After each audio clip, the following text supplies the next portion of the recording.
एक बहुत ही चर्चित विषय इस समय हम सिविल सेवा अभ्यर्थियों के बीच रहा है कि यूपीएससी में या किसी पीएससी की स्टेट के एग्ज़ाम में जो हिंदी माध्यम का अंतिम रूप से चयन है उसका स्तर गिर रहा है। हिंदी माध्यम के अभ्यर्थियों के चयन का स्तर जो है वो गिर रहा है। इसके कई कारण हैं, परंतु लगभग हिंदी माध्यम के अभ्यर्थी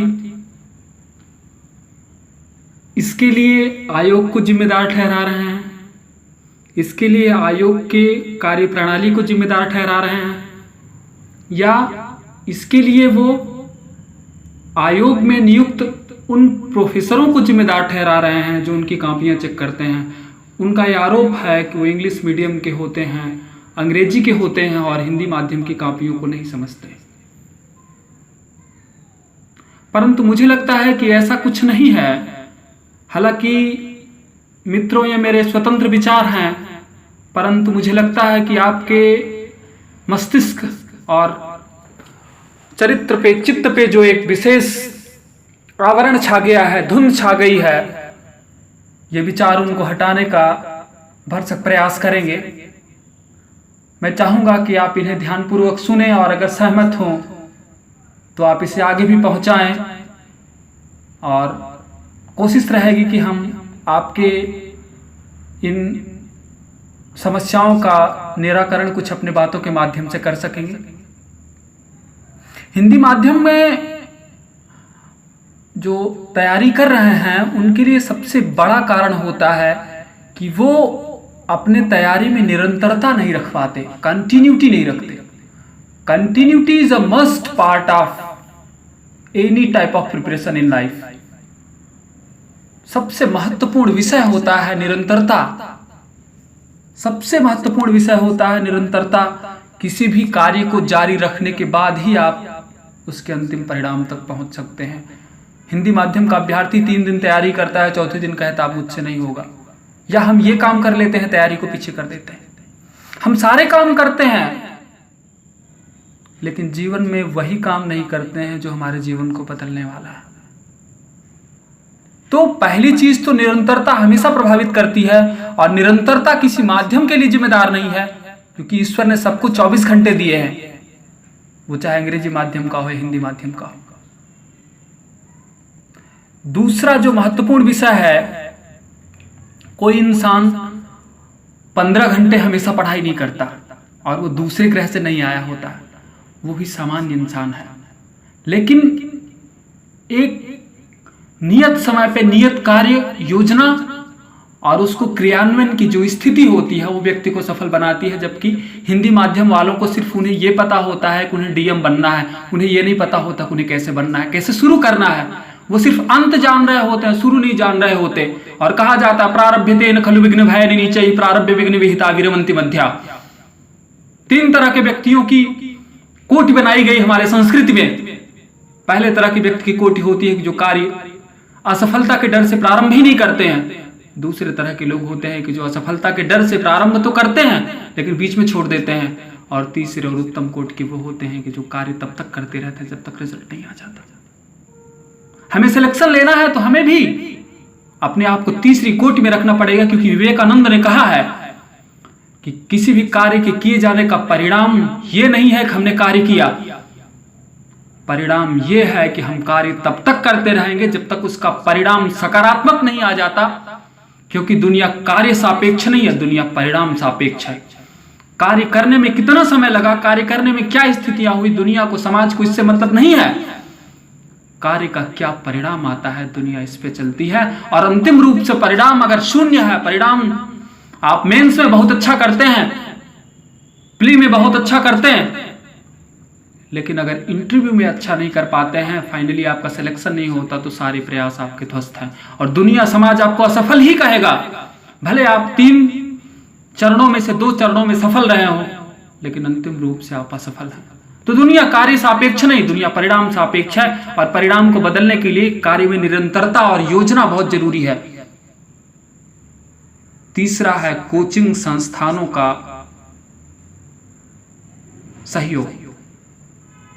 कोचिंग संस्थान बहुत मदद करते हैं, हमको बना बना मटेरियल दे देते हैं, हमको छपी सामग्रियां दे देते हैं, हमको चीजों को इस रूप में प्रस्तुत कर देते हैं कि हम उसे सिर्फ और सिर्फ उसी रूप में स्वीकार करके जाकर के यूपीएससी के प्रश्नों का उत्तर दे सके, यूपीपीएससी के प्रश्नों का उत्तर दे सके। परंतु ऐसा नहीं होता, क्योंकि अगर बिना मेहनत के कोई चीज मिल जाती है तो व्यक्ति को न तो उस पर विश्वास होता है और न तो काबिलियत होती है। अगर आज हमें प्रधानमंत्री बना दिया जाए तो हमारे अंदर इतनी योग्यता नहीं है कि हम प्रधानमंत्री की उस पद पे रहते हुए उसका कार्यभार संभाल पाएंगे, क्योंकि हम उतना योग्य ही नहीं है, हमारे अंदर उतनी योग्यता ही नहीं है। योग्यता समय से नहीं, योग्यता संघर्ष से आती है। संघर्षे नीति सिद्धंते मनोरथेन मुखे मृगा। संघर्ष से सिद्धि होती है, मनोरथ करने से वन के राजा वनराज सिंह के मुख में मृग नहीं आ जाता, उसके लिए तो उसे दौड़ना पड़ता है, शिकार करना पड़ता है। एक तितली को जब वो अंडे से बाहर आ रही होती है, अगर हम उसे प्रयास कर दें, उसको सहयोग दे दें, तो उसके पंखों को बल नहीं मिलता है और वो फड़फड़ाती है, उड़ती है और प्राण त्याग देती है। इसका मतलब ये नहीं है कि हम कोचिंग संस्थानों को महत्व न दें, लेकिन कोचिंग संस्थानों को महत्व देने का मतलब ये नहीं कि आप अपने आत्मविश्वास को पूरी तरह से कोचिंग संस्थानों के ऊपर डिपेंड कर दीजिए और आप अपने आप के अपने महत्व को और अपने सोचने की क्षमता को शून्य कर लीजिए। आप अपने सोचने की मूलभूत क्षमता को विकसित करिए, तभी कुछ काम होगा। कोचिंग संस्थान सहयोगी है, आपके हिस्से का कर्म करने वाले आपके आधार नहीं है। 10 पुस्तकों का अध्ययन, 10 मैटर का अध्ययन हिंदी माध्यम वाले करते हैं, लेकिन उन्हें उद्देश्य नहीं पता होता कि उन्हें आंसर राइटिंग करनी है। आप best resources, best coaching, best teacher चुनिए। गुड बेटर से काम चलने वाला नहीं है, क्योंकि आयोग को बेस्ट चाहिए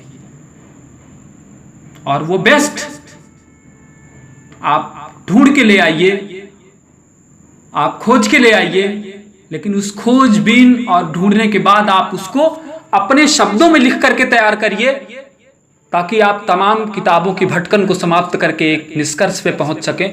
और वो निष्कर्ष आपके उत्तर में दिखना चाहिए। मतलब आपको अत्यधिक किताबें ना पढ़ के कुछ प्रमुख सिलेक्टेड किताबें ही पढ़नी चाहिए, जिसको बार बार रिवीजन करना चाहिए, जो आपके ज्ञान का आधार हो और आपका ज्ञान स्पष्ट हो।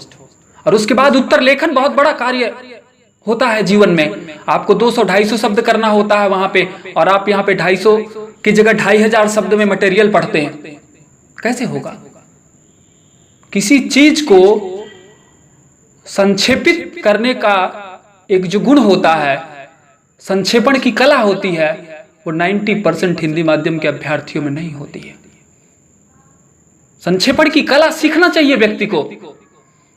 आप जो 2500 शब्दों में पढ़ते हैं उसको निबंध की तरह नहीं लिख सकते। हिंदी माध्यम में ज्ञान की कमी के नाते सिलेक्शन नहीं होता, ज्ञान के प्रदर्शन की कमी के नाते सिलेक्शन होता है। और व्यक्ति जब आकलन करता है तो उसको उसका प्रदर्शन नहीं, उसको अपना ज्ञान दिखाई देता है, अपना प्रदर्शन नहीं दिखाई देता। और दुख की बात यह है, यूपीएससी के सिलेक्शन का जो मानक है वो आपका ज्ञान नहीं है, आपके ज्ञान का प्रदर्शन है। जो 250 शब्द में वहां लिख के आते हैं, एग्जामिनर आपका ज्ञान नहीं देखता, एग्जामिनर आपका ज्ञान उसी 250 शब्दों के मानक के आधार पर देखता है और आपको नंबर देता है। तीसरी बहुत महत्वपूर्ण बात की इंग्लिश की समझ बहुत जरूरी है, इसलिए क्योंकि आज इंग्लिश इंटरनेशनल लैंग्वेज है।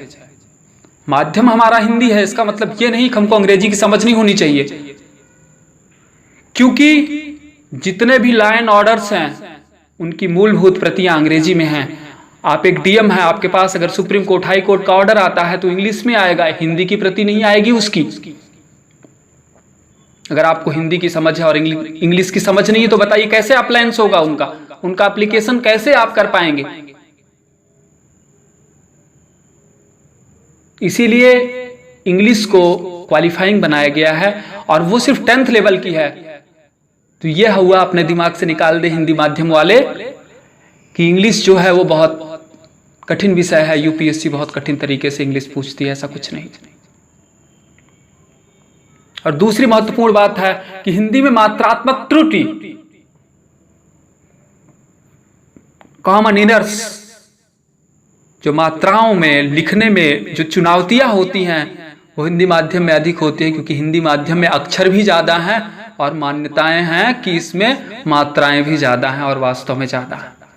इंग्लिश में तो 26 अक्षर ही है, उसी में मात्रा भी है, उसी में अक्षर भी है, लेकिन हिंदी में ऐसा नहीं है। हिंदी में विशेष सावधानी की जरूरत है। सावधान रहिए और प्रैक्टिस करिए, ये भी गलती सुधर जाएगी।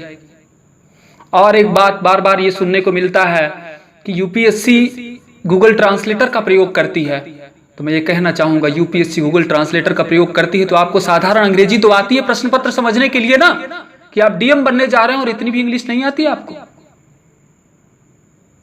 इतनी तो अंग्रेजी तैयार कर लीजिए जो आपको मदद कर सके। और जो लोग ये कहते हैं कि प्रोफेसर को अंग्रेजी आती है, हिंदी की समझ नहीं है, तो वो ये गलत कहते हैं। क्योंकि आप ये खुद सोचिए कि जिस यूपीएससी या यूपीएससी वाला जो पेपर बनाता है वो गूगल ट्रांसलेटर से इंग्लिश का ट्रांसलेशन हिंदी में करके देखता है, तो क्या वो आपके हिंदी का ट्रांसलेशन इंग्लिश में करके नहीं पढ़ पाएगा? मेरी तो हर हिंदी माध्यम से तैयारी करने वाले छात्र छात्राओं से अपील है, विनम्र निवेदन है कि वो आयोग में कॉपी चेक करने वाले और तमाम आयोग के सहयोगियों की कमजोरी के जगह पे अपनी कमजोरियां पकड़ें, क्योंकि सिलेक्शन आपको लेना है, सिलेक्शन आयोग को नहीं लेना है।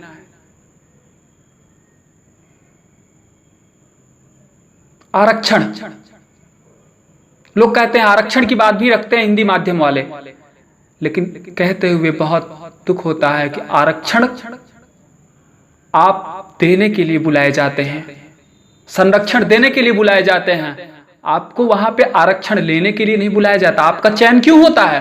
क्योंकि आप समाज का जो अधिकार है उसका संरक्षण कर सके, उनका आरक्षण कर सके, और आप तो स्वयं आरक्षण संरक्षण की मांग कर रहे हैं।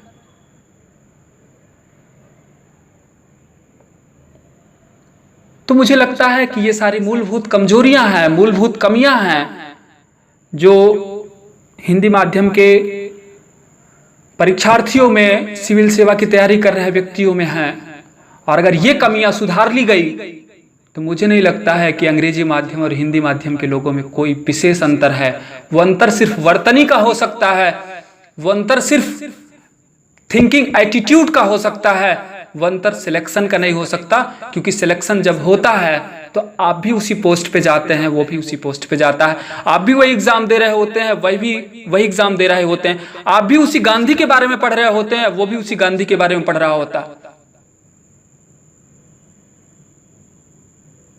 इसलिए आप इस विषय पे चिंता करने की जगह चिंतन करिए, अपनी कमजोरियों को ढूंढिए और विशेषज्ञों की सलाह की जगह सिर्फ एक विशेषज्ञ जो वास्तव में आपकी कमजोरियों में सुधार कर सके उसकी सलाह लीजिए। बेस्ट रिसोर्सेज का इस्तेमाल करिए और मेहनत करिए, क्योंकि कोशिश करने वालों की हार नहीं होती, कुछ किए बिना ही जय स्वीकार नहीं होती। तो कुछ करिए, do the work and see the magic. दुनिया में काम से बड़ा जादू कुछ नहीं होता। और आपको यह भी हम कहना चाहेंगे कि दुनिया सुनती कम है, समझती कम है, लेकिन देखती ज्यादा है। तो आप दिखाइए, करके दिखाइए। बोलने कहने से और समझाने से आयोग समझने वाला नहीं है। आप प्रदर्शन करिए, आप अपनी कमियों को दूर करिए। वो दिन दूर नहीं है कि जब आपका भी चयन सिविल सेवा अभ्यर्थी के रूप में होगा और आपकी निरंतरता, आपकी मेहनत भी रंग लाएगी और आप भी चयनित होकर के अपना सपना, अपने परिवार का, अपने माता पिता का सपना साकार कर सकेंगे। मेरी सारी शुभकामनाएं आपके साथ हैं। आपका शुभेच्छुक, आपका सहयोगी, आपका अपना अनुराग पांडे कोटि कोटि आभार व्यक्त करता है। और मैं अपने आप को आभारी और धन्यवाद किया हुआ समझूंगा, मैं अपने आप को महत्वपूर्ण व्यक्ति समझूंगा तब जब मेरे इस कही गई बातों का जरा सा भी असर आपके जीवन में होगा और आप अपने अंदर सुधार ले आएंगे और उस सुधार के माध्यम से आप अपने जीवन के कैरियर के चरम पे पहुंचेंगे। ये मेरी सारी इच्छाएं हैं और इसके साथ सारी शुभकामनाएं हैं आपके लिए। आपके जीवन, आपके कैरियर और आपकी तैयारियों के लिए ढेर सारा आभार। धन्यवाद।